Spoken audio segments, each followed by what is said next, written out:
नमस्कार, मैं हूं आपके साथ आयुषी गुप्ता। भारत में आज यानी रविवार को साल का दूसरा और आखिरी चंद्र ग्रहण लगेगा। ये पूर्ण ग्रहण यानी ब्लड मून होगा और इसे पूरे देश में कहीं से भी देखा जा सकेगा। ये साल 2022 के बाद भारत में दिखने वाला सबसे लंबा पूर्ण चंद्र ग्रहण होगा। जी हां, चंद्र ग्रहण का नजारा रात करीब 10 बजे से 3 घंटे 28 मिनट तक चलेगा। इसमें से 82 मिनट पूर्ण चंद्र ग्रहण रहेगा।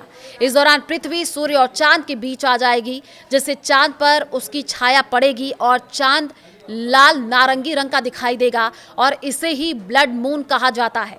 ये 27 जुलाई 2018 के बाद पहली बार है जब ग्रहण को देश के सभी हिस्सों से देखा जा सकेगा। इसे सीधे आंखों से देखा जा सकता है। इसके लिए किसी चश्मे या फिल्टर की जरूरत नहीं है। हालांकि दूरबीन या टेलीस्कोप से देखने पर इसे साफ देखा जा सकता है। ग्रहण का नजारा भारत के साथ ही आपको बताएं कि एशिया, पश्चिमी ऑस्ट्रेलिया और यूरोप समेत दुनिया के कई हिस्सों में दिखाई देगा। विशेषज्ञों के अनुसार एशिया और ऑस्ट्रेलिया में लोग सबसे शानदार दृश्य देख पाएंगे, क्योंकि वहां ग्रहण के समय चांद आसमान में ऊंचाई पर होगा। यूरोप और अफ्रीका में लोग इसे चांद निकलते समय थोड़े समय के लिए देख पाएंगे।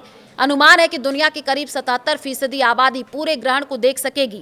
बैंकॉक में 12:30 से 1:52, बीजिंग और हांगकांग में 1:30 से 2:52 और टोक्यो में 2:30 से 3:52 और सिडनी में 3:30 से 4:52 तक इसको देखा जा सकेगा।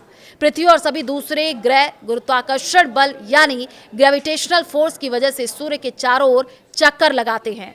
सूर्य के चक्कर लगाने के दौरान कई बार ऐसी स्थिति बनती है जब पृथ्वी सूर्य और चंद्रमा के बीच में आ जाती है। इस दौरान सूर्य का प्रकाश चंद्रमा तक नहीं पहुंच पाता है और पृथ्वी की छाया चंद्रमा पर पड़ने से चंद्र ग्रहण होता है।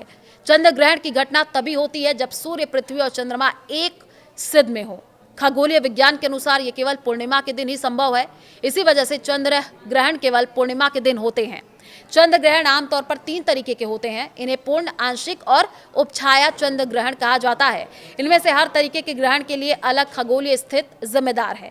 पूर्ण चंद्र ग्रहण की बात कर ले तो पूर्ण चंद्र ग्रहण या ब्लड मून तब होता है जब पृथ्वी, सूर्य तथा चंद्रमा एक सीधी रेखा में होते हैं। इसके कारण पृथ्वी की छाया पूरी तरीके से चंद्रमा को ढक लेती है, जिससे चंद्रमा पर पूरी तरीके से अंधेरा छा जाता है। आंशिक चंद्र ग्रहण जब पृथ्वी की परछाई चंद्रमा के पूरे भाग को ढकने के बजाय किसी एक हिस्से को ही ढके, तब आंशिक चंद्र ग्रहण होता है। इस दौरान चंद्रमा के एक छोटे हिस्से पर ही अंधेरा होता है। उपछाया चंद्र ग्रहण तब होता है जब पृथ्वी की छाया चंद्रमा के बाहरी भाग पर पड़ती है और इस तरीके के चंद्र ग्रहण को देखना मुश्किल होता है।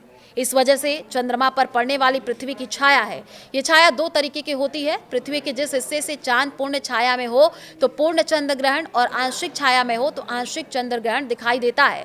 पहली पूर्ण छाया की बात कर ले, जब चांद पूरी तरह से पृथ्वी की गहरी छाया में चला जाता है तो वहां से पूर्ण चंद्र ग्रहण दिखाई देता है। दूसरी आंशिक छाया की बात कर ले, जब चांद सिर्फ हल्की छाया से ढकता है तब वहां से आंशिक चंद्र ग्रहण दिखाई देता है।